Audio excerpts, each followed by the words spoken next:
ಓಂ ನಮಃ ಶಿವಾಯ. ಓಂ ಶ್ರೀ ದುರ್ಗಾಯ ನಮಃ. ನನ್ನೆಲ್ಲ ಪ್ರೀತಿ ವೀಕ್ಷಕ ಬಂಧುಗಳಿಗೆ ಶಿವದುರ್ಗ ಕನ್ನಡ ಆಧ್ಯಾತ್ಮಿಕ ಚಾನಲ್ಗೆ ಸ್ವಾಗತ. ಇವತ್ತು ನಾನು ಶ್ರೀ ಶಿವಮಹಾಪುರಂದಲ್ಲಿ ಬರುವಂಥ ಏಕಾಕ್ಷ ಕುಬೇರ ಮತ್ತು ಶಿವದೇವರ ಕುಬೇರನ ಸ್ನೇಹ ಇದರ ಬಗ್ಗೆ ಒಂದು ಮಾಹಿತಿಯನ್ನು ಕೊಡ್ತೇನೆ. ಇದನ್ನು ಬ್ರಹ್ಮದೇವರು ನಾರದರಿಗೆ ಹೇಳುವಂಥದ್ದು. ಆದರೆ ಈ ಕಥೆಯಲ್ಲಿ ಸೂತರು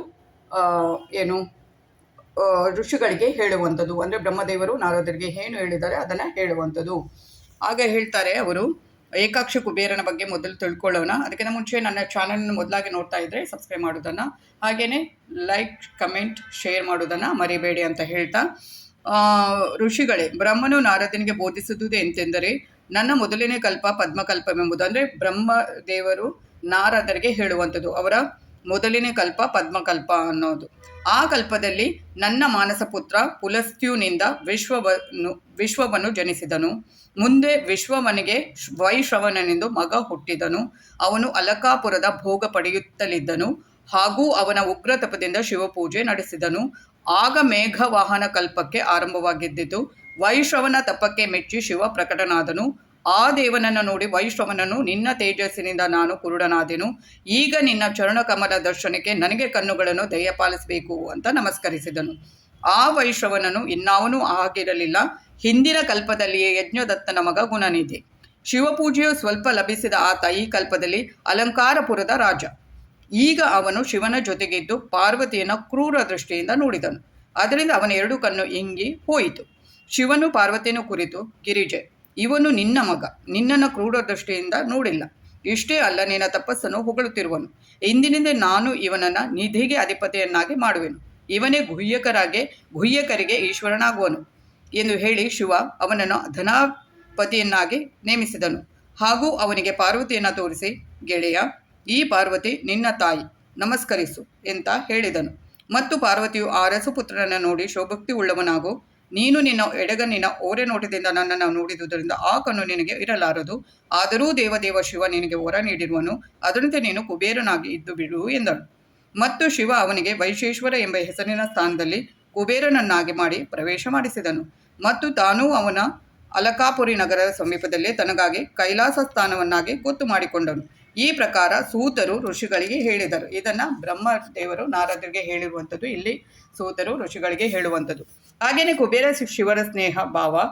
ಸೂತರು ಋಷಿಗಳನ್ನು ಕುರಿತು ಹೇಳಿದ ಕಥೆ. ಬ್ರಹ್ಮನು, ನಾರದ, ಕುಬೇರ ಶಿವರ ಕಥೆಯನ್ನು ಕೇಳು. ಕುಬೇರನು ಕೈಲಾಸ ಪರ್ವತದ ಮೇಲೆ ತಪ ಮಾಡುವುದಕ್ಕೆ ಬಂದನು. ಅವನ ತಪೋಬಲ ನೋಡಲು ಬ್ರಹ್ಮರ ಅಂಶದಿಂದ ಉತ್ಪನ್ನವಾದ ರುದ್ರಶಿವನು ಅಲ್ಲಿ ಹೋದನು. ತಪಕ್ಕೆ ಕುಳಿತ ಕುಬೇರ ಮುಂದೆ ತನ್ನ ಡಮರು ವಾದ್ಯ ಬಾರಿಸ ಹತ್ತಿದನು. ಆ ವಾದ್ಯ ಧ್ವನಿ ಕೇಳಿ ವಿಷ್ಣು ಮೊದಲಾದವರು ಅಲ್ಲಿಗೆ ಬಂದರು.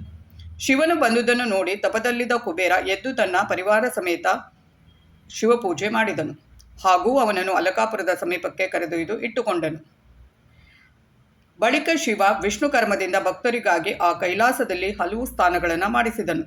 ಇಷ್ಟರಲ್ಲಿ ಹರಿಯು ಪ್ರಾರ್ಥನೆಯಿಂದ ಶಿವನನ್ನು ಪ್ರಸನ್ನೀಕರಿಸಿಕೊಂಡನು. ಬಳಿಕ ಶಿವನು ಕುಬೇರನ ಮೇಲೆ ಕೃಪೆ ಮಾಡಿ ಕೈಲಾಸಕ್ಕೆ ಹೋದನು. ಶುಭ ಮುಹೂರ್ತದಲ್ಲಿ ಕೈಲಾಸ ಪ್ರವೇಶ ಮಾಡಿದನು. ಎಲ್ಲರೂ ಸಡಗರದಿಂದ ಶಿವಪೂಜೆ ಮಾಡಿದರು. ದೇವತೆಗಳು ಹೂಮಳೆ ಸುರಿಸಿದರು. ಅಪ್ಸರೆಯರು ಕುಣಿದರು. ಗಂಧರ್ವರು ಹಾಡಿದರು. ಜಯ ನಮಃ ಶಬ್ದಗಳು ನಿನಾದಗೊಂಡವು. ಎಲ್ಲ ದೇವತೆಗಳು ತಮ್ಮ ತಮ್ಮ ಆಸೆಗಳನ್ನು ಪೂರೈಸಿಕೊಂಡು ಹಿಂತಿರುಗಿ ಹೋದರು. ಶಿವನು ನನ್ನನ್ನು, ವಿಷ್ಣುವನ್ನು ಉಚಿತ ವರಗಳಿಂದ ಆಧರಿಸಂದರೆ, ಇಲ್ಲಿ ನನ್ನನ್ನು ಅಂತ ಹೇಳೋದು ಬ್ರಹ್ಮದೇವರು. ಹಾಗೆಯೇ ನಾವು ನಮ್ಮ ಸ್ಥಾನಗಳಿಗೆ ಹಿಂತಿರುಗಿದೆವು. ಶಿವನು ಕುಬೇರನ ಹತ್ತಿರ ಬಂದು, ಗೆಳೆಯ, ನಿನ್ನ ಸ್ನೇಹದಿಂದ ನಾನು ಬದ್ಧನಾದೆನು. ನೀನೂ ನಿನ್ನ ಸ್ಥಾನವೇನು, ನಾನು ನಿನಗೆ ಸಹಾಯಕನಾಗುವೆನು ಅಂತ ಹೇಳಿದನು.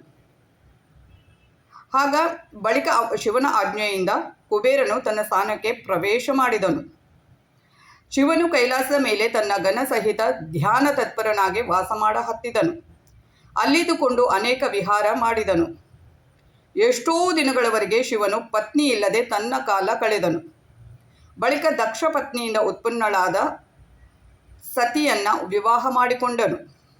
ಲೋಕ ನಡಾವಳಿ ಪರಾಯಣನಾಗಿ ಶಿವನು ಸುಖದಿಂದ ಇರಹತ್ತಿದನು.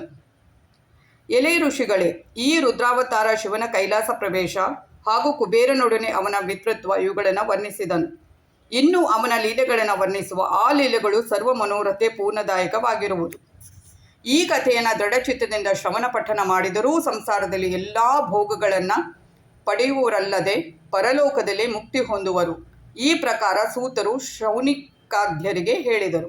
ಅಂದರೆ ಇಲ್ಲಿ ಬ್ರಹ್ಮರು ನಾರದರಿಗೆ ಹೇಳುವಂಥದ್ದು, ಇಲ್ಲಿ ಸೂತರು ಋಷಿಮುನಿಗಳಿಗೆ ಹೇಳುವಂಥದ್ದು ಈ ಒಂದು ಕಥೆ. ಇದು ಶ್ರೀ ವೇದವ್ಯಾಸ ವಿರಚಿತ ಶ್ರೀ ಶಿವ ಮಹಾಪುರಾಣದಲ್ಲಿ ಬರುವಂಥ ಕತೆ.